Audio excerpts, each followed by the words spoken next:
Okay, so welcome to this second video about the use of cannabis. And I'm going to focus on treatments.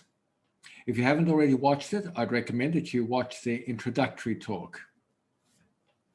And again, don't expect to learn everything in this quick talk because I'll be covering a lot of material quickly, but you can go back to it if you need to. To reiterate, cannabis is mostly used to treat symptoms, to improve quality of life through its effects on pain of just about any origin, including chronic and neuropathic pain, nausea and vomiting as an antiemetic, especially chemotherapy-induced nausea and vomiting, called CINV.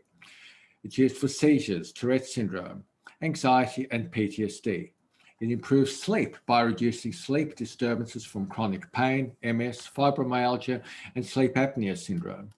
It's an antispasmodic, particularly for MS spasticity symptoms. The munchies is a well-known side effect. So cannabis can act as an appetite stimulant. This is particularly good for patients with cancer or dementia. And thus, a single medication can have several effects.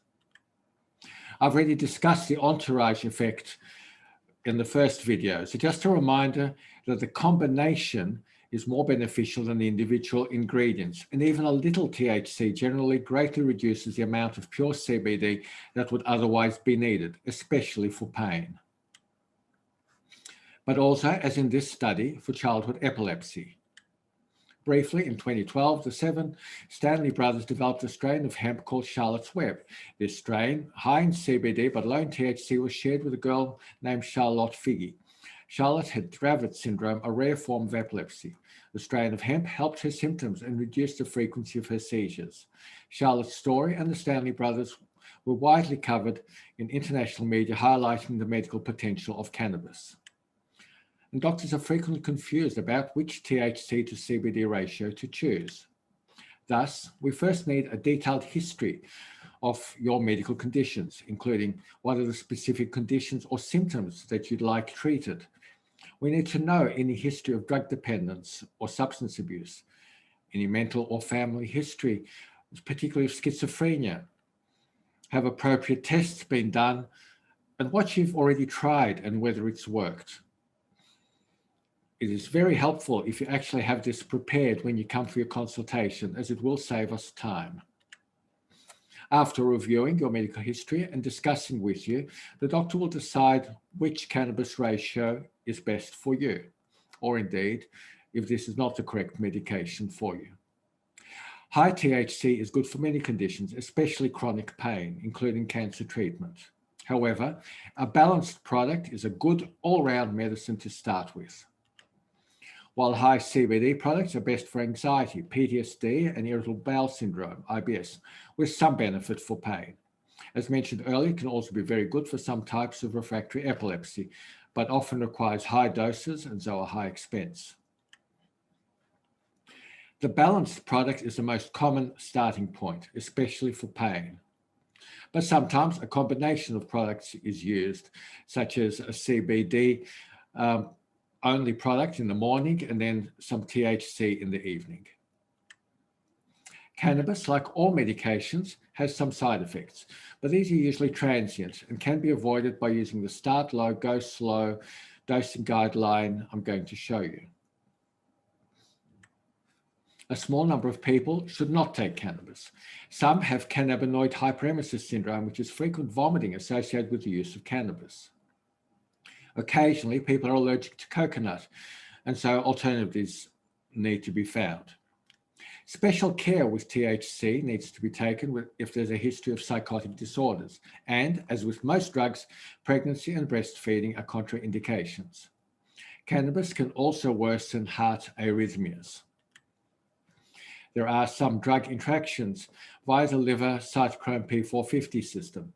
This may affect the action of anti-epileptic drugs and warfarin in particular. So make sure you tell the doctor all the medications that you are taking. Now we come to the big problem. Even though cannabis can legally be prescribed and taken for medicinal purposes, the road rules have not been changed. It is currently an offence in Victoria for a person to drive with any amount of THC in their system, including any amount of THC from medicinal cannabis. Penalties for drug driving include a mandatory 6-month driver license suspension and monetary fines, currently around $500. It's also an offence to drive a motor vehicle whilst impaired by any substance or prescription medication, including medicinal cannabis. All drivers involved in a crash in Victoria that results in death or injury are required by law to provide a blood sample to Victoria Police for analysis. The presence of THC, including THC from medicinal cannabis in blood, can be used as evidence for prosecution purposes and may also affect vehicle and personal injury insurance claims. Patients taking cannabidiol-only medicines can lawfully drive as long as they are not impaired. Unfortunately, for pain relief, at least some THC is generally required.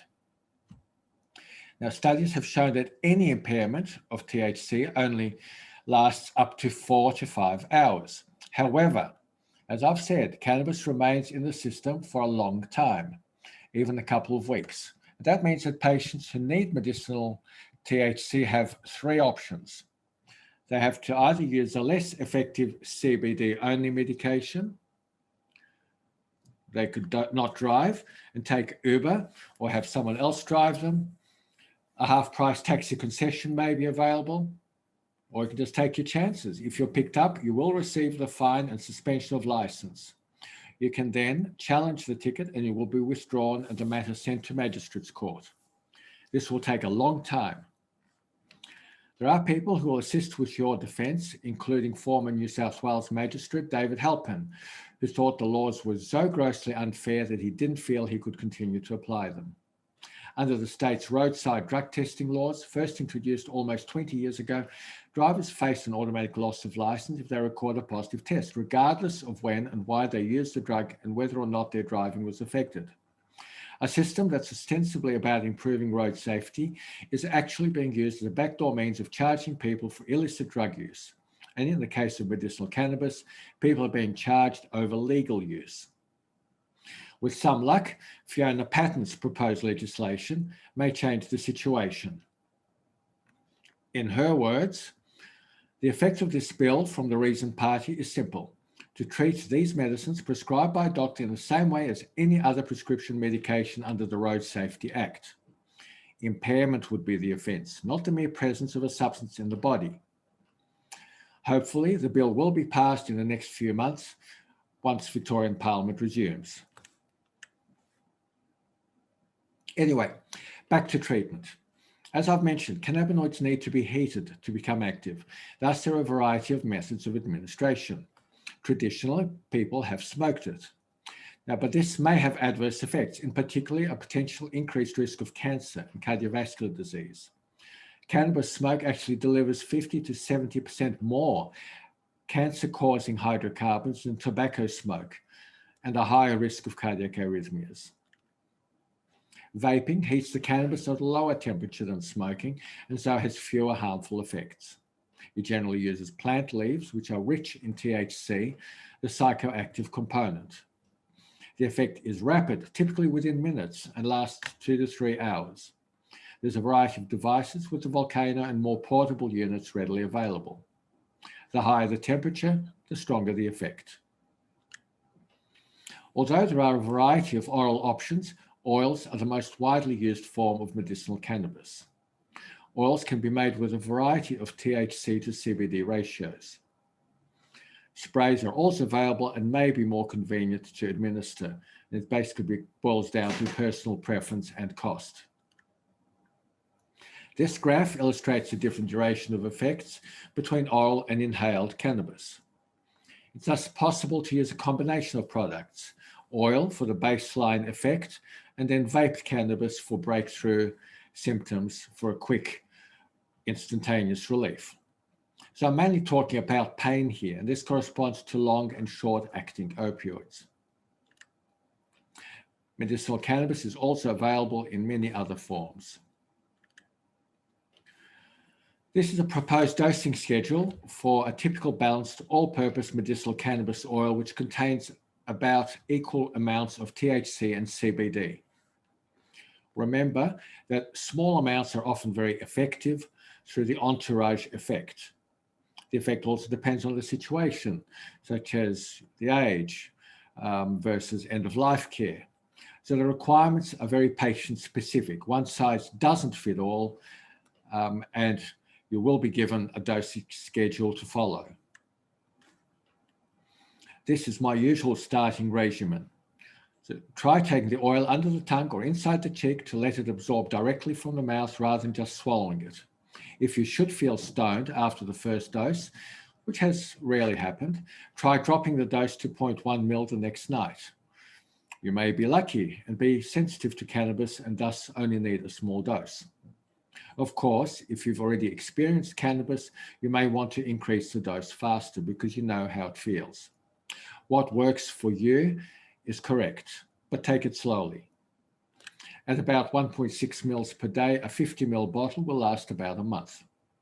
It is safe to take a higher dose, but this will be more expensive, so you'll need to weigh up the cost benefit of doing this. You should have a review with the doctor a week or two after starting. After a month, the ratio may need to be tweaked. Build up the cannabis dose first, then gradually reduce your other medications, starting off with pregabalin, that's Lyrica, and then perhaps opioids. Certainly don't come off your routine medication suddenly and discuss any changes with the doctor. And you can discuss all of this further with the doctor as well as other options such as vaping. And as a final reminder that while it is legal to take cannabis for medical purposes, current Victorian law still prohibits driving while there is any THC in your body. And regardless, don't drive or operate machinery if you feel impaired. In conclusion, given that cannabis is relatively new in modern medical practice, there are some exciting possibilities ahead. Scientists have shown how the main psychoactive ingredient in cannabis, THC, could reduce tumor growth in cancer patients. New research reveals the existence of previously unknown signaling platforms, which are responsible for the drug's success in shrinking tumors. And of course, we all know about the ONJ Olivia Newton-John Foundation. So Australia is doing some great research because medicinal cannabis is fairly well controlled in Australia. Thanks for watching. You're now ready to start your treatment.